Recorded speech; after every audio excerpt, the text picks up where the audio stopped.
Hello guys, आपका मेरे channel smart study में स्वागत है। आज हम शिक्षा निदेशालय के द्वारा दिया जाने वाला अभ्यास प्रश्न पत्र क्लास 9 2024-25 को सॉल्व करने वाले हैं, जिसका जो अधिकतम मार्क्स है वो 80 मार्क्स का होने वाला है। टाइमिंग इसका 3 घंटे होने वाला है। तो आइए स्टार्ट करते हैं। आपको मेरे चैनल पर सभी सब्जेक्ट के सैंपल पेपर मिल जाए। तो सबसे पहले आपको यहाँ पर एक गद्यांश दिया जाएगा जिसमें बहुविकल्पी प्रश्नों के साथ उसको आंसर को चुनना है। तो फटाफट हम पैराग्राफ रीड करते हैं। रंगोली शब्द संस्कृति के रंगावली से बना है, जिसका अर्थ रंगों की पंक्तियां हैं। इस कला का उल्लेख भारत की नई कई प्रजातीय लिपियों से मिलता है। इस कलाकृति के पीछे पवित्रता और महत्व इतना गहरा है कि इसे भूतल पर बनाने के बावजूद भी इसे जानबूझकर पैर नहीं रखा जाता। रंगोलियां आमतौर पर रंगों और अन्य सामग्रियों जैसे कि आटा, पीसे हुए चावल, फूल आदि के साथ घर के प्रवेश द्वार दहलीज पर बनाई जाती है। रंगोली का इतिहास सिंधु घाटी सभ्यता से शुरू होता है, जो कि दैनिक दिनचर्या का हिस्सा हुआ करता था। आज वह भारतीय संस्कृति और परंपराओं का एक मूलभूत हिस्सा बन गया है। इस कला में खूबी यह है कि इसके मापक धागे, कूची जैसे किसी भी उपकरण के प्रयोग से खुले हाथों से बनाया जाता है। वास्तव में यह कलाकृति निपुण उंगलियों पर निर्भर करती है। रंगोलियों को अन्य नामों से भी जाना जाता है। महाराष्ट्र में इसे रंगोली ही कहा जाता है, तमिलनाडु में कोलम कहा जाता है, आंध्र प्रदेश में मुग्गू, बंगाल में अल्पना, बिहार और मध्य प्रदेश में चौक पूजन, ओडिशा में ओसा, गुजरात में साथिया। इस प्रकार रंगोलियों के भिन्न भिन्न रूप देखने को मिलते हैं। अब इसी से रिलेटेड कुछ क्वेश्चंस हैं जिन्हें हम सॉल्व करते हैं। तो आइए स्टार्ट करते हैं। सबसे पहले क्वेश्चन देखते हैं। रंगोली की पवित्रता के पीछे मुख्य कारण निहित है। रंगोली की पवित्रता के पीछे क्या कारण है? कथन देखो यहाँ पे क्या कहा गया है। पढ़कर सही विकल्प का हमें चयन करना है। कथन क्या है?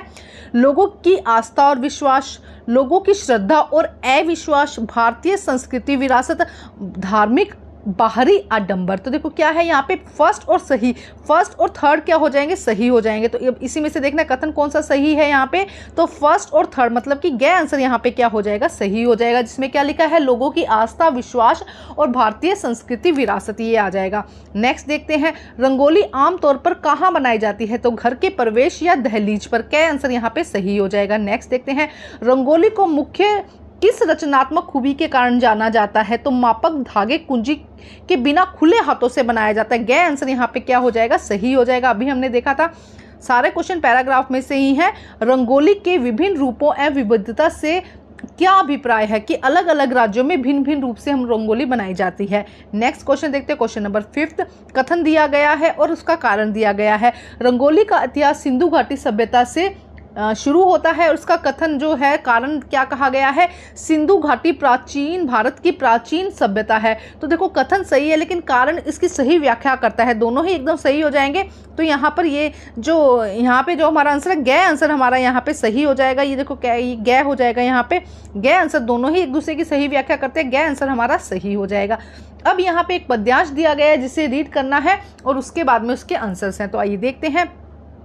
मैंने छुटपुन से छिपकर पैसे बोए थे, सोचा था पैसों में प्यार बेर उगेंगे, रूपों की फलदार मधुर फसलें खनकेगी, फूल फलकर मैं मोटा सेठ बनूंगा, पर बंजर धरती में न एक अंकुर फूटा, बंध्या मिट्टी में न मिलकर एक पैसा भी उगला, सपने जाने कहाँ मिटे, सब धूल हो गए सारे, मैं हताश हो बाट जो हता रहा दिनों तक, बाल कल्पना के अब पलक बावड़े बिछाकर मैं अबोध था, मैंने गलत बीज बोए थे, ममता को रोपा था, तृष्णा को सींचा था, कितने मधुर पतझड़ बीत गए अनजाने। तो देखो क्या कहा गया कि भाई बचपन में छुटपन से पैसे छिपाकर पैसे बो दिए कि बड़ा होगा बहुत सारे पैसे होंगे, लेकिन क्या किया? गलत बीज बोए ना, ममता को नहीं किया, तृष्णा के बीज बो दिए, तो उसी तरीके का फल मिलेगा। तो अब देखते हैं इसके क्या क्वेश्चंस आते हैं। इसी तरह से आपकी क्या आएगी? एक कविता आएगी जिसमें से आपके क्वेश्चंस आएंगे। पढ़ेंगे, 2 बार पढ़ेंगे तो आराम से समझ में आ जाएगा। क्वेश्चन क्या है? इस कविता में केंद्रीय भाव हेतु दिए गए कथनों को पढ़कर सही का विकल्प चुनना है। देखो क्या है? कवि ने बचपन में फूलों से भरे हुए पेड़ की कल्पना की थी, यहाँ पे ये नहीं कल्पना की थी। कवि ने बचपन में फलों से लदे हुए पेड़ की कल्पना की थी, नहीं। कवि ने बचपन में पैसों से भरे हुए पेड़ की कल्पना की थी, हाँ ये कथन सही है। कवि ने बचपन में गहनों से भरे हुए पेड़ की कल्पना की थी, नहीं। तो थर्ड यहाँ पे सही है सिर्फ। तो देखते हैं कहाँ पे। तो गै, ये जो गै है ये हमारा सही हो जाएगा कि केवल थर्ड आंसर यहाँ पर सही है। देखो ये यहाँ पे सेकंड पार्ट दिया जाता है, उसको आपको अच्छे से देखना है कि क्या कह रहा है। नेक्स्ट देखो। कवि के अनुसार एक भी अंकुर नहीं फूटा, क्यों नहीं? कहाँ क्यों नहीं फूटा था? क्योंकि बंजर धरती पर क्या हुआ था? एक भी जो अंकुर था वो नहीं फूटा। खे आंसर यहाँ पे क्या हो जाएगा? सही हो जाएगा। नेक्स्ट देखते हैं। कविता ने कवि ने बचपन में हताश होने का मुख्य कारण क्या था? अबोध मन के कारण। क्या था? अबोध मन के कारण, उसके मन में पता ही नहीं था सच क्या है, इसलिए क्या हो गया, वो अब हो गया। तो है आंसर यहाँ पे सही हो जाएगा। नेक्स्ट देखते हैं, पलक पावड़े बिछाकर कवि किस कार्य के होने की आशा कर रहा था? पैसों का पेड़ उग जाएगा ना, पैसों का पौधे उगने की। तो ख आंसर यहाँ पे क्या हो जाएगा? सही हो जाएगा। कवि को लगा उसके सपने धूल हो गए। कवि को लगा उसके सपने धूल हो गए। कथन को पढ़कर सही विकल्प चुनना है कि सही क्या था। जब फूलों की वर्षा होने लगी, जब पेड़ फलों से लद गए, इंतजार के बाद वृक्ष नहीं लगा, जब मिट्टी से पैसों का पेड़ नहीं उगा। तो क्या हुआ था फाइनली? मिट्टी से जो पैसों का पेड़ था वो नहीं उगा। फोर्थ यहाँ पर सही है। तो देखो यहाँ पे कहाँ है? क्या आंसर सही हो जाएगा। हालांकि ये 4 है लेकिन यहाँ पे क्या में लिखा गया है सही है। तो इस चीज को आप अच्छे से देख लीजिएगा, ठीक है। इसके बाद अथवा में एक और पोयम दी गई जिसे रीड करना है और उसके बाद में उसको सोल्व करना है। देखो क्या है, नहीं लिया हथियार हाथ में, नहीं लिया कोई प्रतिकार, अत्याचार न होने देंगे बस इतनी थी मनुहार। सत्याग्रह के सैनिक थे सब, कह कह कर उपवास वाम बंदितों में स्वीकृत था। हृदय पेश पर था विश्वास मुरझा तन, निश्चल मन था जीवन में केवल धनिया मुसलमान हिड़पने छोड़ा बस निर्मल अपना पंथा। मंदिर में था चांद चमकता, मस्जिद में थी मुरली की तान, मक्का हो चाहे वृंदावन होते आपस में कुर्बान। सूखी रोटी दोनों खाते पीते थे रावी का जल, मानो मल धोने को पाया उसने आहा उसी दिन बल। कविता में लोगों द्वारा प्रार्थना करने का मुख्य कारण क्या है?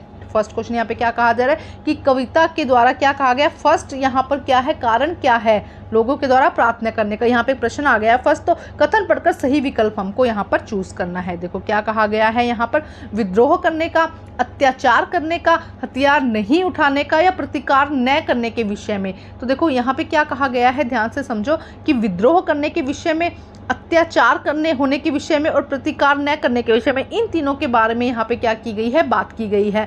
तो क्या है, कविता के प्रार्थना का मुख्य कारण क्या था? ये 3। तो यहाँ पे हमारा आंसर हो जाएगा सेकंड, थर्ड। एक देखो विद्रोह करने के विषय में तो कहा ही ना, अत्याचार होने के लिए, हथियार नहीं उठाने के लिए, प्रतिकार नहीं करने के लिए। इन 3 विद्रोह तो हुआ ही नहीं ना, इन 3 बातों को लेके इसमें हुई है चर्चा। ध्यान से समझो क्वेश्चन में, इसको जब हमने रीड किया तो कह रहे भी हथियार नहीं उठा रहे, कोई प्रतिकार नहीं कर रहे, अत्याचार हो रहा है उन पे, लेकिन वो क्या है, कुछ कह नहीं रहे। तो ये 3 सेकंड, थर्ड एंड फोर्थ जहां पर हमें दिखेगा वो हमारा सही हो जाएगा। तो है आंसर हमारा यहाँ पे क्या हो जाएगा? सही हो जाएगा। अब हम देखते हैं नेक्स्ट क्वेश्चन में क्या कहा गया है। आजादी के लिए सत्याग्रह का आंदोलन किस तरह किया गया?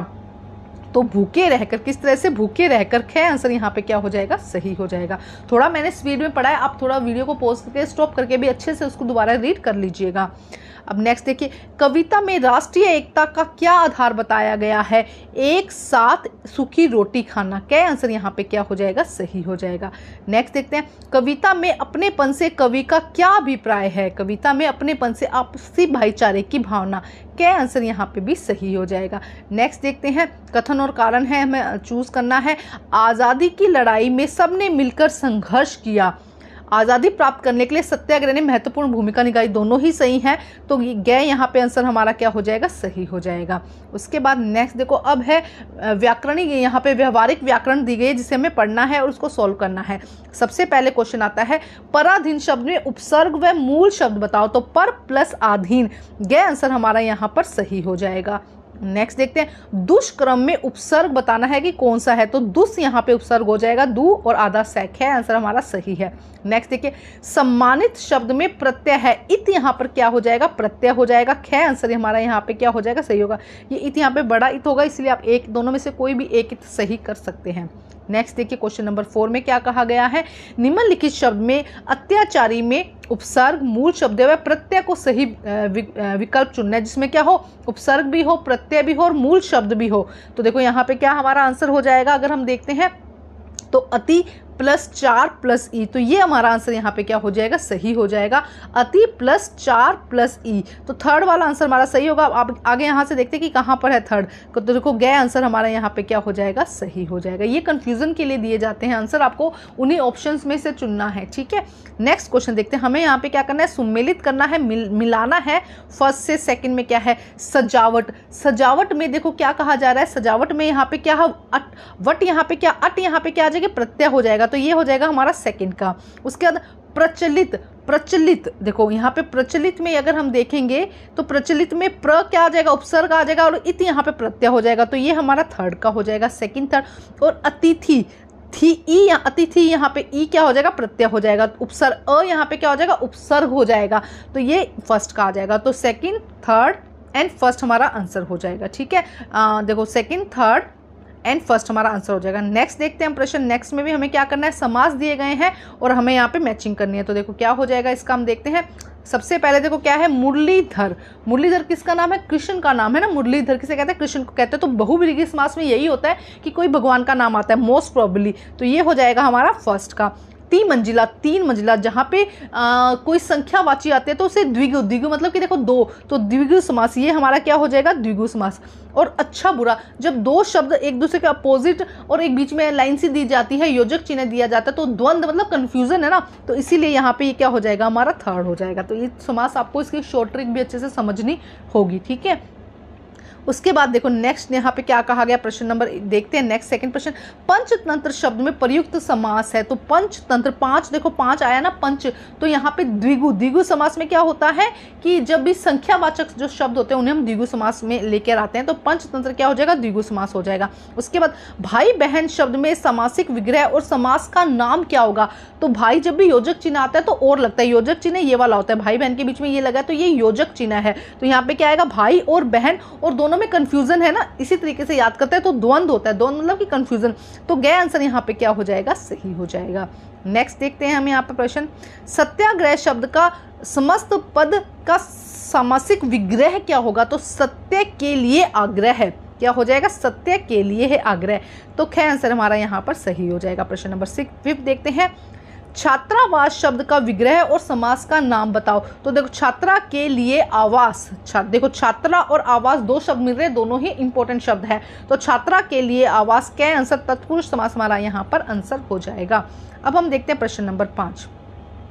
प्रश्न नंबर 5 में देखो क्या कहा गया, निर्देशानुसार वाक्य भेद पर आधारित बहुविकल्पी प्रश्नों में से हमें 4 के प्रश्न उत्तर देने। तो यहाँ पे क्या है, वाक्य भेद पर, तुम आज घर जाओ, अर्थ के आधार पर वाक्य भेद बताइए। अर्थ के आधार पर क्या कहा जा रहा है, अभी आदेश दिया जा रहा है ना, तो ये कैसा हो जाएगा, आज्ञावाचक। तुम आज घर जाओ कैसा हो जाएगा, आज्ञावाचक। नेक्स्ट देखो, संसार में सभी का कल्याण हो, अर्थ के आधार पर वाक्य भेद क्या होगा, भाई क्या कर रहे हैं हम, तो कामना कर रहे हैं ना, इच्छा कर रहे हैं, तो ये क्या हो जाएगा, इच्छावाचक। बहुत आसान होता है, बस समझना होता है कि कहाँ पे ऑर्डर दिया जा रहा है, कहाँ पर इच्छा दी जा रही है। उसके बाद महादेव वर्मा की साथिन कौन थी, तो प्रश्न पूछा जा रहा है, तो ये कैसा हो जाएगा, प्रश्नवाचक। कैसा हो जाएगा, प्रश्नवाचक। नेक्स्ट देखो, वह मेरी बड़ी बहन में, वह मेरी पढ़ाई में मदद नहीं करती। तो जब भी नहीं आ जाता है तो वो जब भी अच्छा, इसमें क्या लिखा है, इस वाक्य को विधान वाक्य में बनाना है। देखो विधानवाचक में क्या हो जाता है, अगर कहीं नहीं आ जाता तो वो निषेधवाचक हो जाता है, ये याद कर लीजिए, कहीं भी अगर नहीं आ जाता है तो वो निषेधवाचक वाक्य बन जाता है, इसे हमें विधानवाचक में बनाना है। तो वह मेरी पढ़ाई में मदद, विधानवाचक सीधी सी स्टेटमेंट, विधानवाचक का मतलब होता है सीधी सी स्टेटमेंट, तो वह मेरी पढ़ाई में मदद करती है। तो ख आंसर यहाँ पे क्या हो जाएगा, सही हो जाएगा। नेक्स्ट देखते हैं, निम्नलिखित में से संदेहवाचक, संदेह का मतलब कोई डाउट होते हैं जहाँ पे शायद का प्रयोग किया जाता है, मोस्ट प्रोबेबली शायद यह काम हो जाए, तो शायद है ना, डाउट है तो संदेहवाचक हो जाता है। तो घ आंसर हमारा यहाँ पे क्या हो जाएगा, सही हो जाएगा। अब हम प्रश्न नंबर 6 देखते हैं। यहाँ पे हमें बहुविकल्पी प्रश्नों में से चुनना है। कालिंदी कूल कदम की डारन प्रस्तुत पंक्तियों में अलंकार, हमें यहाँ पे अलंकार देखने के, अलंकार कौन से हैं। तो देखो क्या कहा जा रहा है, कालिंदी कूल कलंक की डारन की प्रस्तुत पंक्तियों में अलंकार। तो देखो जब क बार बार आ रहा है, यहाँ पे कै की देखो पुनरावृत्ति हो रही है, तो इसे क्या कहते हैं, अनुप्रांस अलंकार। तो ग अलंकार हो जाएगा। ये थोड़े इनके शॉर्ट ट्रिक समझ लेना, जब कै की पुनरावृत्ति हो रही है, जब मतलब किसी भी एक वर्ण की पुनरावृत्ति होती है तो उसे हम अनुप्रास अलंकार कहते हैं। नेक्स्ट देखो क्वेश्चन नंबर 11 में क्या कहा गया, लिपटी जिससे रवि की किरणें चांदी की सी उजली जाली, प्रस्तुत पंक्ति में अलंकार कौन सा है। तो देखो लिपटी जिससे रवि की किरणें, कितनी बड़ी उपमा की जा रही है, सूर्य की किरणें लिपटी हो, चांदी सी उजली उजली। तो देखो जब क्या है, यहाँ पे उपमा दी जा रही है, बहुत बड़ी उपाधि दी जा रही है, मतलब देखो कितनी तारीफ की जा रही है, जब बहुत ज्यादा तारीफ की जाती है तब हम इसे क्या कहते हैं, उपमा अलंकार। तो ख आंसर यहाँ पे क्या हो जाएगा, सही हो जाएगा। नेक्स्ट देखो, निम्नलिखित पंक्तियों में से उपमा अलंकार का उदाहरण देना है। रोमांचित सी लगती वधसुधा, हिल हरित रुधिर है झलका, रंग बिरंग के फूल पर सुंदर, एक बीत के बराबर यह हरा ठिनका चना। तो देखो रोमांचित सी लगती वसुधा, तो क्या आंसर हमारा यहाँ पे क्या हो जाएगा, उपमा अलंकार हो जाएगा। देखो ठीक है। उसके बाद नेक्स्ट हम देखते हैं, क्वेश्चन नंबर 4 इसका, चरण कमल बंदो हरिराई प्रस्तुत में पंक्ति में अलंकार कौन सा है? तो इसके अंदर रूपक अलंकार। चरण कमल बंदो हरिराई में कौन सा अलंकार हो जाएगा? रूपक अलंकार। ख आंसर हमारा यहाँ पे क्या हो जाएगा? सही हो जाएगा। एक बार धोती बार बार धोती, तो देखो जब ऐसा होता है कि एक ही शब्द धोती यहाँ पर आ रहा है ना, तो दोनों बार बार जब एक पूरे शब्द की पुनरावृत्ति होती है तो उसे हम यमक अलंकार कहते हैं। उसे क्या कहा जाता है? यमक अलंकार। तो घ आंसर हमारा क्या हो जाएगा? सही हो जाएगा।